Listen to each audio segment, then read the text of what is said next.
The massive cruise ship Stellar Harmony moved through space like a floating city. Inside its white corridors, 50,000 beings from across the galaxy enjoyed their peaceful journey through the Andromeda Spiral. The ship was 3 miles long and filled with gardens, theaters, and observation decks where passengers could watch the stars. Kyung-ho Park stood at one of these windows, watching a distant nebula glow purple and gold. He was a human engineer, tall and lean with calloused hands from years of building space stations. His dark hair was cut short, and his brown eyes studied everything with the careful attention of someone who fixed things for a living.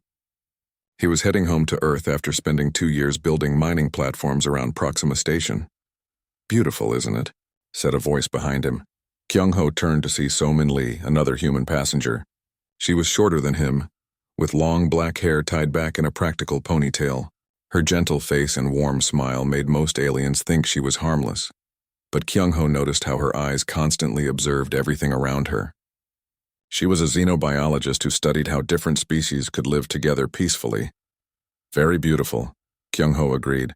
"Much better than staring at asteroid rocks for 2 years. So-min laughed. "I bet. I just finished a research project on Kepler Station. 6 months studying how Gentari children learn languages. Much more pleasant than your mining work, I think." They talked easily as more passengers gathered at the viewing windows. The Stellar Harmony carried an amazing mix of life forms. Tall, plant-like Gentari swayed gently as they walked, their green skin drinking in the ship's artificial sunlight. The aquatic Mindorians moved in special water-filled mobility suits, their tentacles gracefully operating the controls. Proud hegemony warriors walked in groups, their thick gray skin and powerful builds making them look like walking mountains. Captain Veltar, a centaurian with 4 arms and crystal blue skin, often walked among the passengers. He had never met humans before this trip, and he found them interesting. They seemed so fragile compared to other species, yet they traveled farther from their homeworld than almost anyone else. "The humans are strange," Captain Veltar told his security chief, Mordak, a massive hegemony warrior. "They look so weak, but they explore space like they own it." Mordak grunted. "I have heard stories about their world. They say it tries to kill everything that lives there. Probably just stories, though." The captain nodded. He had trouble believing the tales about Earth being a death world. The humans seemed so peaceful and friendly. 3 days into their journey, everything changed. The ship's lights suddenly turned red and alarms began screaming. Captain Veltar rushed to the bridge, but it was too late. Strange ships had surrounded the Stellar Harmony like hungry predators. They were black and covered in spikes, built for one purpose: taking other ships by force. "Calith pirates," whispered the navigation officer, his voice full of fear. The Calith were the most feared slavers in the galaxy. They captured entire ships and sold the passengers to anyone willing to pay. Their leader, Overlord Zethrak, was known for his cruelty and greed. "Surrender immediately," came a harsh voice over the ship's communication system. "This vessel now belongs to the Calith Syndicate. Any resistance will result in immediate death." Captain Veltar had no choice. The Stellar Harmony was a cruise ship, not a warship. Against the Calith's heavily armed raiders, resistance would only get everyone killed. Within an hour, Calith soldiers swarmed through the ship. They were tall, insect-like beings with hard shells and multiple arms. Their compound eyes missed nothing as they herded passengers into the cargo holds. Kyung-ho and So-min found themselves pressed together with hundreds of other beings in the ship's largest cargo bay. The air was thick and hard to breathe. Around them, passengers reacted to their capture in different ways. The Gentari huddled together, their usually bright green skin turning pale with fear. They were a peaceful species that had never known war or violence. The idea of being captured was almost too much for their minds to handle. The Mindorians had retreated into their water suits and gone completely still. When their species faced extreme stress, they entered a kind of sleep state to protect their minds. Even the mighty hegemony warriors seemed defeated. They sat in small groups talking quietly about honor and duty, but making no moves to fight back. Their culture valued strength, but it also valued wisdom. Fighting now would only get people killed. "This is how they always react," said Elder Morwin, an ancient Gentari philosopher who sat near the humans. His voice was sad but not surprised. When faced with predators, civilized beings surrender or hide. It is the way of peace. But Kyung-ho and So-min were different, while everyone else showed fear or defeat. Something else was happening in their eyes. So-min's gentle expression had become cold and focused. Kyung-ho's relaxed posture had changed into something that looked almost dangerous. "How many guards did you count?" So-min asked quietly. 12 in this section, Kyung-ho replied, his voice calm. "Probably 40 total on the ship.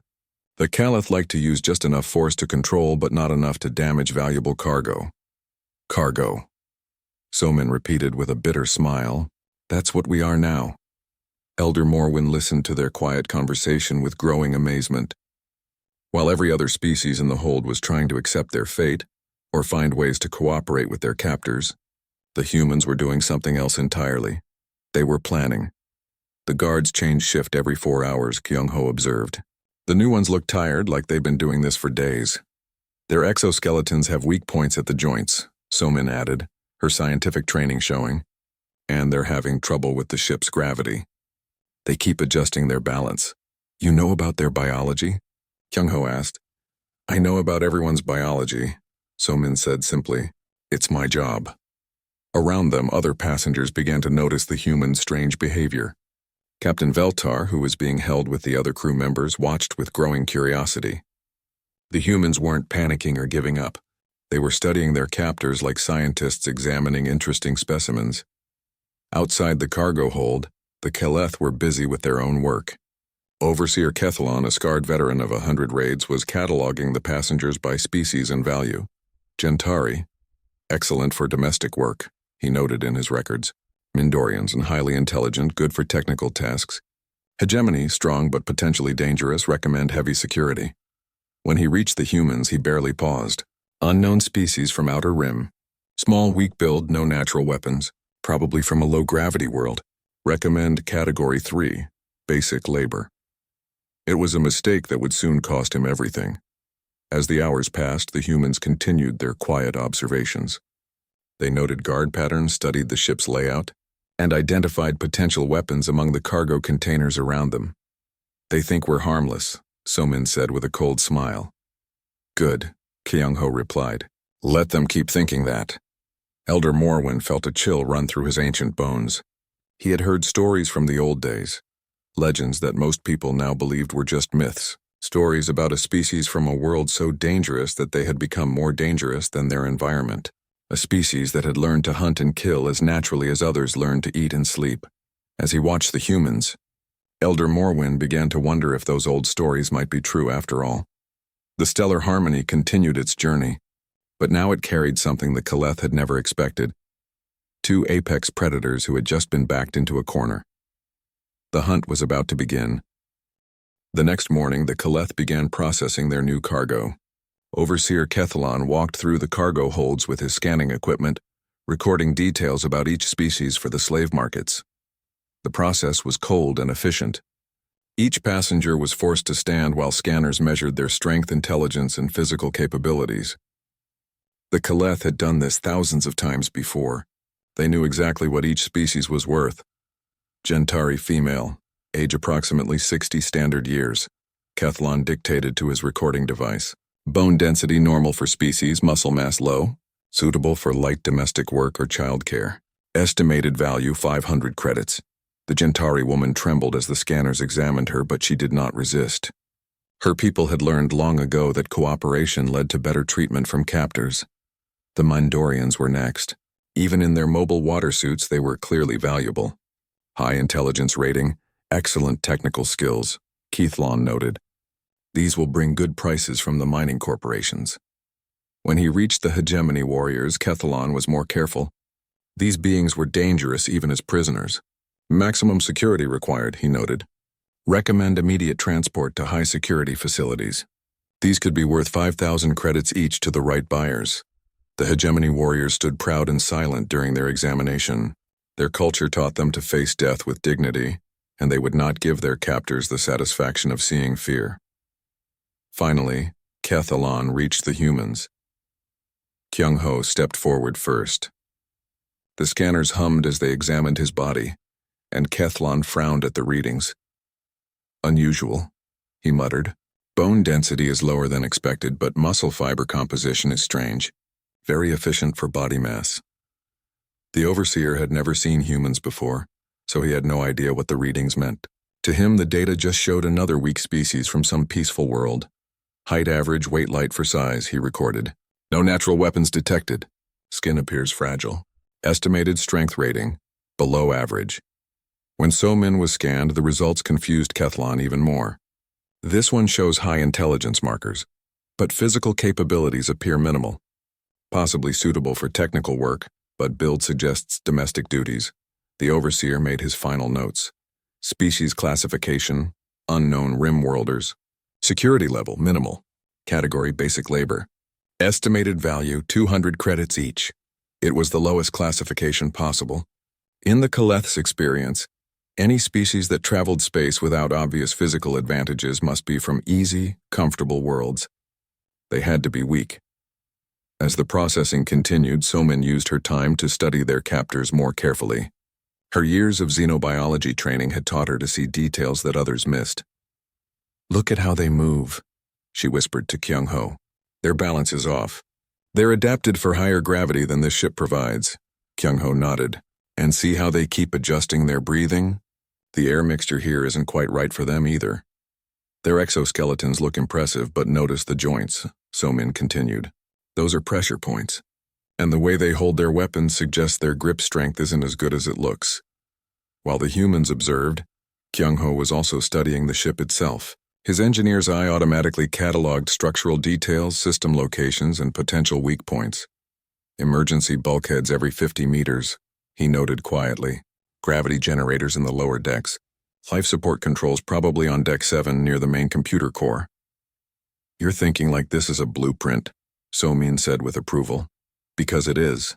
Every ship follows basic design principles. Once you understand the pattern, you can predict everything else." Elder Morwen watched this exchange with growing amazement. While every other species in the hold was trying to accept their situation or find ways to cooperate with their captors, the humans were doing something completely different. They were gathering intelligence. "Excuse me," the old Gentari said softly, moving closer to the humans. "I am Elder Morwen. I have lived for 300 standard years, and I have never seen beings react to capture as you do."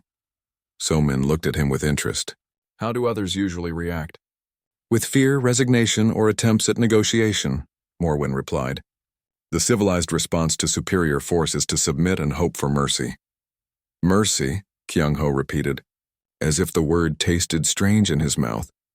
"Yes. We believe that all intelligent life has value, and that even criminals can be reasoned with eventually." So-Min and Kyung-ho exchanged a look that made Elder Morwen's skin go cold.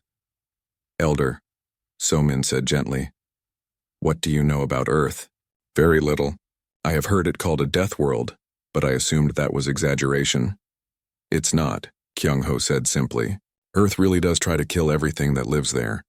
Weather that can freeze or burn you in hours, diseases that kill millions, predators that hunt in packs, natural disasters that destroy entire cities." "But surely your civilization has moved beyond such things," Morwen asked.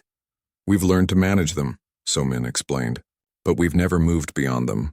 Every human grows up knowing that the universe is trying to kill them, and that the only way to survive is to be smarter and more dangerous than everything else." Elder Morwen felt a chill run through his ancient bones. "And you believe this makes you different from other species?" "We know it does," Kyung-ho said. "Other species developed civilization to escape danger. Humans developed civilization to become better at dealing with danger." Across the cargo hold, Captain Veltar was having similar thoughts. He had been watching the humans since the capture began, and their behavior troubled him. "Security Chief Mordak," he said quietly to the hegemony warrior beside him. "What do you make of the humans?" Mordak's 4 eyes studied Kyung-ho and So-Min carefully. "They do not behave like prey," he said finally.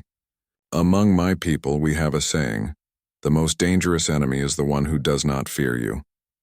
"You think they're planning something?" "I think they're planning everything," Mordak replied grimly. As the day wore on, the humans continued their observations. They noted which guards were experienced and which were new. They identified the locations of emergency equipment. They even began to understand the Kaleth language by listening to radio chatter. "Shift changes in 2 hours," Kyung-ho noted. "The new guards always take 15 minutes to settle in. And the emergency tool storage is just outside this hold," So-Min added. "I saw the access panel when they brought us in." Tool storage? Every ship has them. Emergency repair kits, cutting tools, first aid supplies. Ship designers put them near cargo areas in case of accidents. Elder Morwen realized he was witnessing something unprecedented. In all his centuries of life, he had never seen any species approach capture this way. The humans weren't planning to escape. They were planning to fight back. "My young friends," he said softly, "perhaps it would be wiser to wait. Surely rescue will come, or the Caliph will offer reasonable terms for ransom." Somin looked at him with something that might have been pity. "Elder, what makes you think the Caliph care about reasonable terms? All intelligent beings can be negotiated with." "No," Kyung-ho said quietly. "Some beings only understand force." As if to prove his point, harsh laughter echoed through the hold. Overlord Zethrak himself had come to inspect his new prizes. The Caliph leader was massive even by his species standards, covered in scars from 100 battles. His compound eyes glittered with cruel intelligence as he looked over the prisoners. "Excellent quality this time," he said to Kethlon. "The Gentari will sell well as domestic servants. The Mandorians will bring top prices from the tech corporations." "And the unknown species, my lord?" Kethlon asked, pointing to the humans. Zethrak barely glanced at them. "Weak rimworlders. Sell them as basic labor or use them for entertainment. They're barely worth the food they'll eat." The Overlord's casual dismissal was the final mistake. As he walked away, laughing with his subordinates about their good fortune, he had no idea that he had just insulted two of the most dangerous predators in the galaxy. Elder Morwen saw the change come over the humans' faces. The last traces of their peaceful expressions disappeared, replaced by something cold and focused. "Now I understand," the old Gentari whispered. "The stories were true. You really are from a death world." Somin's smile was sharp as a blade.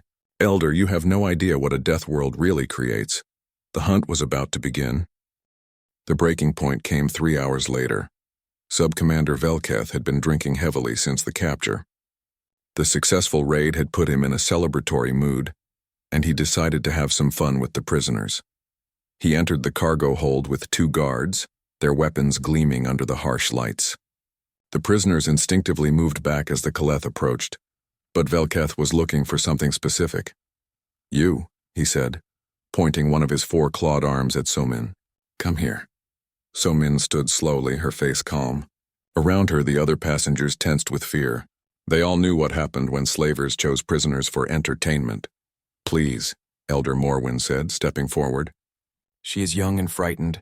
"Perhaps someone else." Velketh struck the old Gentari across the face, sending him sprawling. "I did not ask for volunteers, plant thing."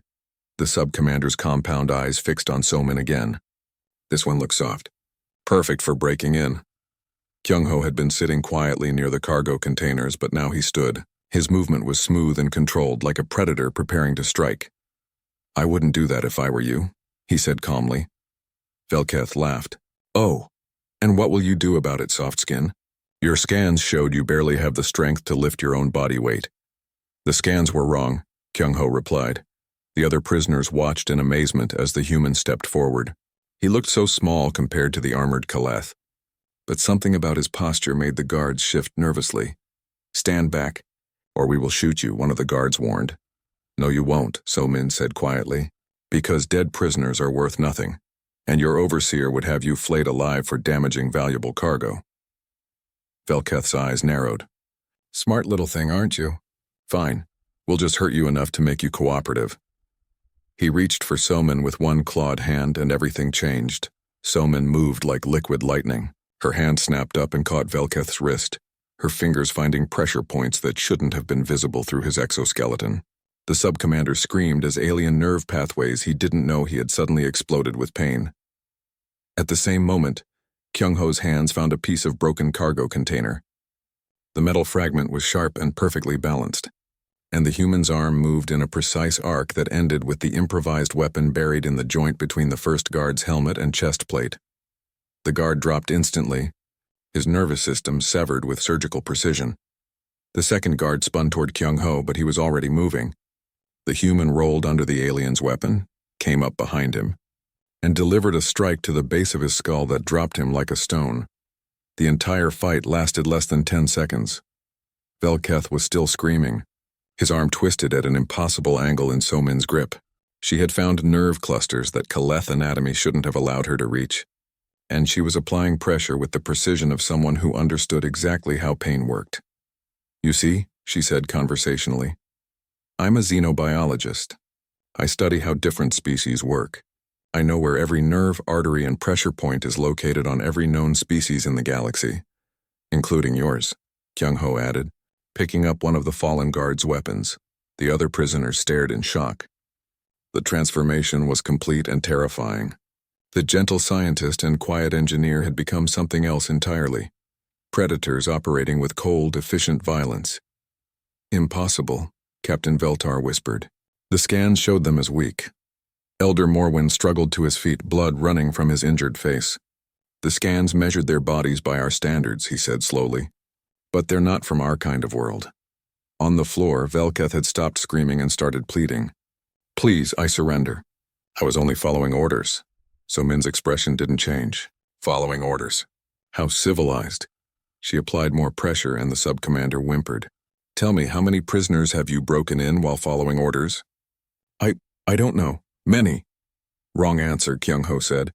He had been examining the guard's equipment with professional interest. "These weapons are energy-based, but they have backup kinetic systems." "Clever design." "Please," Velketh begged. "I have information. I can help you." "You can," Somin agreed. "You can tell us about the guard rotations, the ship's defenses, and your command structure." "And then?" the sub-commander asked hopefully. "Then we decide if you're more useful alive or dead," Kyung-ho said matter-of-factly. The casual way he said it made every alien in the hold go cold. This wasn't anger or hatred, it was simple, practical thinking. The humans were evaluating their enemy's usefulness like engineers examining a broken machine. "My people," Elder Morwen said shakily, "have legends about beings like you. We called them the Destroyers, creatures from a world so violent that they became violence itself. We prefer the term survivors," Somin corrected. "Violence is just a tool we learned to use."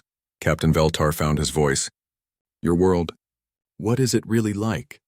Kyung-ho looked up from the weapon he was examining. "Imagine a planet where the weather can kill you in minutes, where the plants are poisonous, where the animals hunt in organized packs. Imagine earthquakes that swallow cities, storms that level forests, diseases that spread faster than you can run." "But surely your technology," one of the Mendorians began. "Our technology exists because of the danger, not despite it," Somin explained. "Every human invention came from trying to solve a problem that could kill us. We didn't develop space travel to explore. We developed it to escape asteroid impacts." Elder Morwen stared at them with growing understanding. "You're not just intelligent beings who learn to fight. You're predators who learn to think." "Every human is," Kyung-ho confirmed. "We had to be. The weak ones didn't survive long enough to have children." Around the hold, the other prisoners were beginning to understand what they were witnessing. These weren't just two individuals fighting back. They were representatives of something the galaxy had never encountered before. "The guard rotation changes in 30 minutes, Velketh gasped out. 12 guards on this level, 8 on the upper decks, 20 more scattered through the ship." "Weapons storage?" Somin asked. "Deck 5, Section C, but it's heavily guarded." "Ship layout?" "Standard Keleth design. Command deck on level 1, engineering on level 9. Main power core in the central column." Kyung-ho nodded approvingly. "See, he can be useful." "What about the other prisoners?" Captain Veltar asked. "If you fight, they might hurt the civilians." Somin looked at him with something that might have been pity. "Captain, with respect, your people think like prey. You assume that predators will act like you do? That they'll threaten the innocent to control the strong? They won't?" "Oh, they will," Kyung-ho said. "But they don't understand what they're dealing with. The Kaleth think we're just another civilized species that will negotiate and compromise. Aren't you?" Somin's smile was sharp as broken glass. "Captain, humans didn't become the dominant species on Earth by negotiating with the things that wanted to eat us." A new alarm suddenly rang through the ship. Someone had discovered the unconscious guards. "Well," Kyung-ho said, checking his stolen weapon, "it looks like playtime is over." "What will you do now?" Elder Morwen asked. The humans exchanged a look that made every alien in the hold step back involuntarily. "Now," Somin said quietly, "we show them why you never trap a Deathworlder." The hunt had begun. Overlord Zethrak's roar of rage echoed through the entire ship when he learned what had happened to Sub-Commander Velketh and his guards. 2 weak Rimworlders did this? He screamed at his officers. Impossible! War leader Gorthak, the Caleth's most experienced soldier, studied the scene in the cargo hold with professional interest. Velketh was still alive but traumatized, his arm hanging useless at his side. The 2 guards were unconscious but breathing. This was not lucky fighting, Gorthak said slowly. This was precise, surgical. They knew exactly where to strike for maximum effect with minimum effort. They're just primitives from some backwater world, Zethrak snarled. Hunt them down and make examples of them. My lord, Gorthak said carefully, perhaps we should consider, hunt them. The Overlord commanded. I want them brought to me alive so I can show the other prisoners what happens to those who resist. Gorthak nodded reluctantly and began organizing search teams. He had fought across half the galaxy and learned to recognize dangerous enemies. Something about this situation felt wrong, but orders were orders.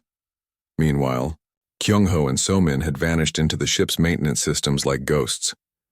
The Stellar Harmony was a massive vessel with miles of service corridors, ventilation shafts, and utility passages. The Caleth knew the main areas, but they had never bothered to learn the ship's hidden spaces. The humans, however, understood ships.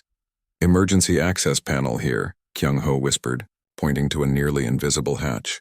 These lead to the power distribution network. Perfect, So-min replied. We can move through the entire ship without using the main corridors.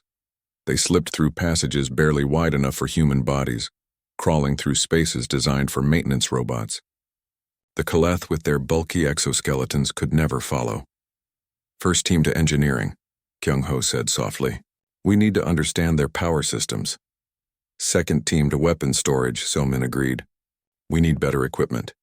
They moved like shadows through the ship's hidden arteries, and the Caleth search teams found nothing but empty corridors and confused passengers.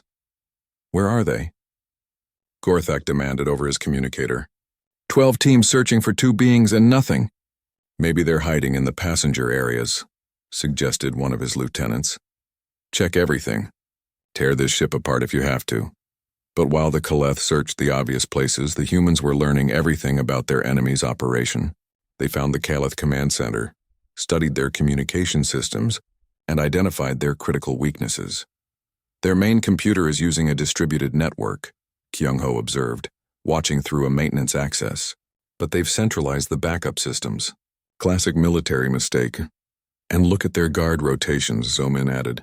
They're using a standard 4-shift pattern, but they haven't accounted for the ship's unusual layout.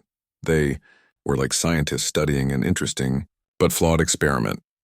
The first Caleth patrol to die never knew what hit them. Gorthak found them in the lower engineering section, all 5 guards unconscious and their weapons missing.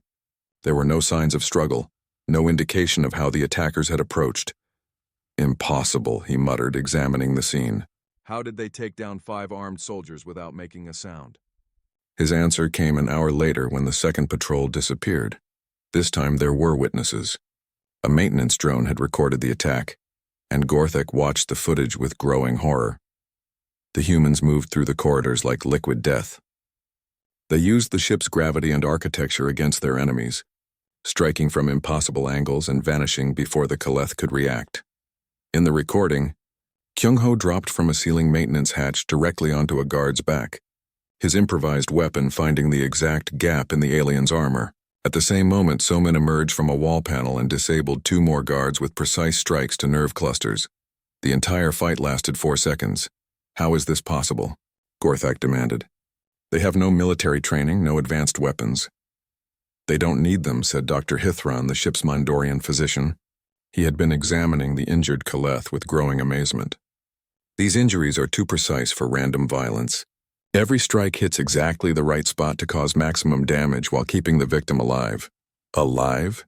Yes, look at this pattern. Severed nerve connections that cause paralysis but not death. Pressure point strikes that cause unconsciousness but no permanent damage.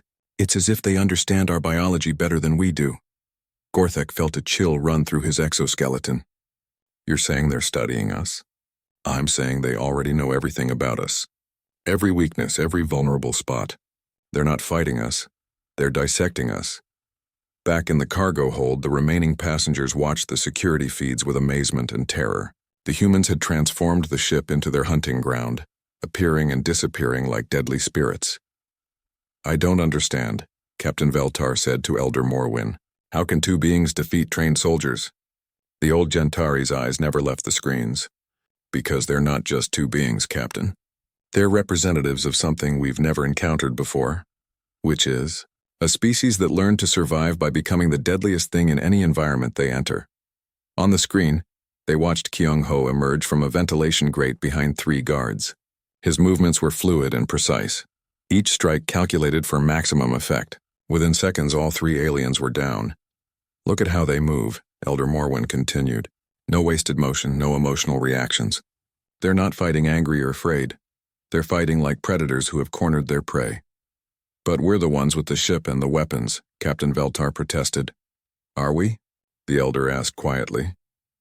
As if to answer his question, the ship's lights suddenly dimmed. Emergency power kicked in a moment later, but the message was clear. The humans had reached the power systems. "Attention all Kaleth forces," came Kyung-ho's voice over the ship's communication system. "You have 30 minutes to return all prisoners to their quarters and leave this ship." Overlord Zethrak's response was immediate and furious. "I will flay you alive for this insult." "Guards, find them," and the communication cut off abruptly. "Actually," Somin's voice replaced the Overlord's. "You have 29 minutes now. We don't like to wait." Elder Morwin smiled for the first time since the capture began. "Now I understand the old stories completely." "What stories?" Captain Veltar asked. "The legends say that the destroyers didn't just fight their enemies. They hunted them. They turned every battle into a lesson about why you should never threaten their kind." On the security feeds, more Kaleth patrols were disappearing. The humans moved through the ship like a plague, systematically dismantling their captors' control. 25 minutes, came Kyung-ho's voice again. War leader Gorthak made a decision that would haunt him for the rest of his life. Instead of retreating, he decided to escalate. "Bring the passengers to the main deck," he ordered. "We'll use them as shields." Elder Morwin heard the order and closed his eyes sadly. "Poor fools," he whispered. "What do you mean?" Captain Veltar asked. "They think they're dealing with civilized beings who will negotiate for innocent lives. Won't they?" The old Gentari looked at him with ancient knowing eyes. "Captain, what do you think happens when you threaten the packmates of apex predators?"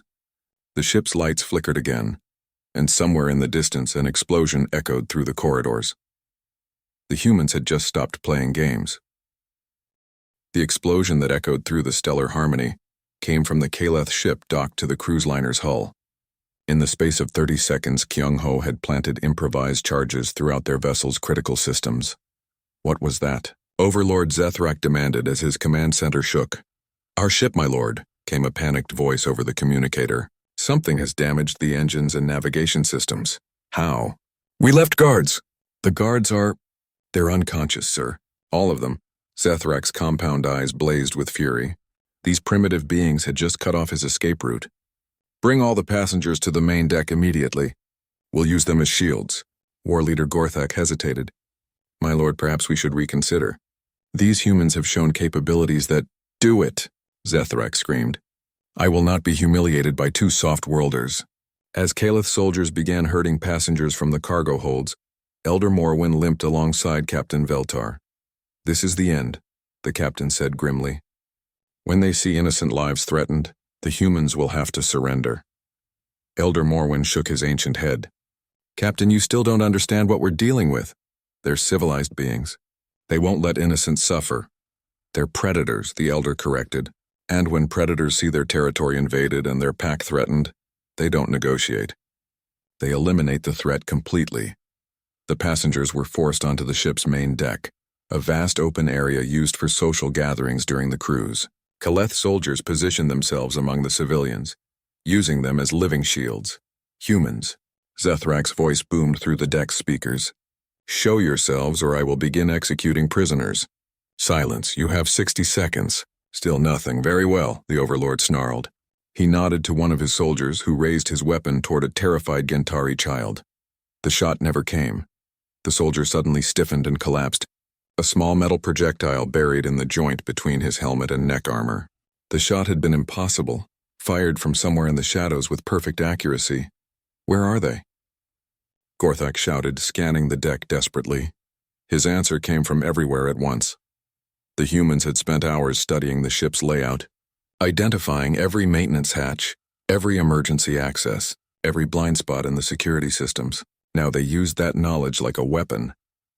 Kyung-ho dropped from a ceiling vent directly behind two guards, his improvised weapons finding their targets before the aliens could turn. At the same moment, So-min emerged from a floor panel, her strikes disabling 3 more soldiers with surgical precision. But they weren't just fighting, they were coordinating. "Passengers down," So-min shouted in perfect galactic standard. The aliens dropped to the deck just as a series of small explosions rocked the room. Kyung-ho had planted charges in the ship's lighting systems, creating chaos and confusion among the remaining Kaleth. In the darkness that followed, the humans moved like ghosts. They had memorized every passenger's location, every guard's position. The Kaleth stumbled blindly while their enemies struck with perfect accuracy. "Impossible," Gorthak whispered as he watched his soldiers fall one by one. "How can they see in the dark?"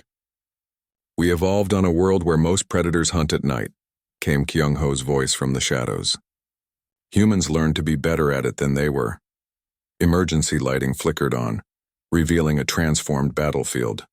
Most of the Kaleth soldiers were down, either unconscious or too injured to fight. The passengers huddled safely in designated areas while the humans stood among their defeated enemies. Overlord Zethrak backed toward the exit, his weapon trained on the nearest prisoner. "Stay back. I'll kill them all." "No," So-min said calmly. "You won't." The Overlord spun toward her voice, but she was already moving. Her understanding of Kaleth biology allowed her to predict exactly how he would react, and she was waiting when he turned. Her improvised weapon, a sharpened piece of ship equipment, found the gap in his exoskeleton with perfect precision. Zethrak dropped his gun and fell to his knees, paralyzed but alive. "You see," she said conversationally, "I could have killed you instantly, but dead enemies can't spread warnings to others." War leader Gorthak raised his hands in surrender. "How?" he asked. "How did 2 beings defeat an entire raiding force?" Kyung-ho picked up the Overlord's weapon and examined it with professional interest. "You made assumptions based on our appearance and your limited experience. We scanned you. You showed minimal physical capabilities. Your scanners measured us by your standards," So-min explained. "But we're not from your kind of world. Earth taught us to be efficient, not bulky. Precise, not overwhelming." Elder Morwen struggled to his feet, helped by Captain Veltar. The old Gantari looked at the defeated Kaleth with something approaching pity. "Now you understand the old legends," he said to Gorthak. "The stories about the destroyers weren't myths. They were warnings. What will happen to us?" The war leader asked. "That depends," Kyung-ho said. "How many ships have you taken? How many beings have you enslaved?" Hundreds, maybe thousands over the years." So-min nodded thoughtfully. "Then you'll be turned over to Galactic Peacekeeping when they arrive. They'll want to question you about your operations. And Overlord Zethrak. He'll recover from his injuries," So-min said. "Eventually. But he'll never use that arm again, and he'll always remember what happened here." Captain Veltar stared at the humans in amazement. "You defeated them, but you didn't kill them." "Killing them would be easy," Kyung-ho replied. "Making sure they never want to face humans again is more useful." As if summoned by his words, the ship's communication system crackled to life. "This is Galactic Peacekeeping Vessel Justice. We received your distress signal. Are you in need of assistance?" So-min picked up the communicator with a smile. "This is the Stellar Harmony. The situation is under control. We have multiple prisoners for transfer and a damaged raider vessel for salvage." "Understood. We'll be alongside in 30 minutes." As the humans helped tend to the wounded and secure the prisoners, Elder Morwen found himself talking to Dr. Hithran. "What did we witness here, Doctor?" the old Gantari asked. The Mindorian physician's tentacles moved thoughtfully. "Evolution in action, Elder. We saw what happens when a species develops on a world so dangerous that only the most adaptable survive." "You mean they're naturally superior fighters?" "No," Hithran said slowly. "I mean they're naturally superior survivors. They don't fight because they're aggressive. They fight because they're incredibly good at staying alive." Around them, passengers and crew were beginning to move freely again. The Kaleth who could still walk were being secured for transport. while the injured were receiving medical attention. The humans are treating their enemies, Elder Morwen observed. Of course they are, Hithran replied. They're not monsters. They're just very, very good at protecting what they care about. When the Galactic peacekeeping forces arrived, they found a scene that would become legendary throughout the galaxy. A massive cruise ship, completely secure with its passengers safe and their captors defeated. The entire operation had been carried out by 2 humans using improvised weapons and superior tactics. The peacekeeping commander, a stern hegemony admiral named Korthan, interviewed the survivors with growing amazement. 2 beings, he said to his aide. 2 beings defeated an entire Kaleth raiding force. Yes, sir. The passengers confirm it. The humans called it Tuesday. Tuesday? Apparently, sir, it means just another day in their language. Admiral Korthan looked out at the stellar harmony, where normal cruise activities were already resuming. Passengers walked the decks, children played in the gardens, and the humans sat quietly reading books as if nothing had happened. Send a message to Galactic Command, he ordered. High priority. Subject: First contact protocols for species designation, human. What should the message say, sir? The Admiral thought for a long moment. Tell them we need new classification standards. And tell them that if they ever encounter humans in distress, they should drop everything and help them immediately. Why, sir? Because, Admiral Korthan said grimly, this is why you never trap a Deathworlder. They don't break under pressure. They become pressure. Across the galaxy, word spread quickly through the criminal underworld. The Kaleth Syndicate had been destroyed by 2 humans using nothing but improvised weapons and tactical thinking. Slaver operations began avoiding any ship that might carry passengers from the Sol system. And somewhere in the depths of space, an old Gentari philosopher named Morwen was writing new legends about the species that had learned to turn survival into an art form. The legends that would remind future generations. Never underestimate a Deathworlder.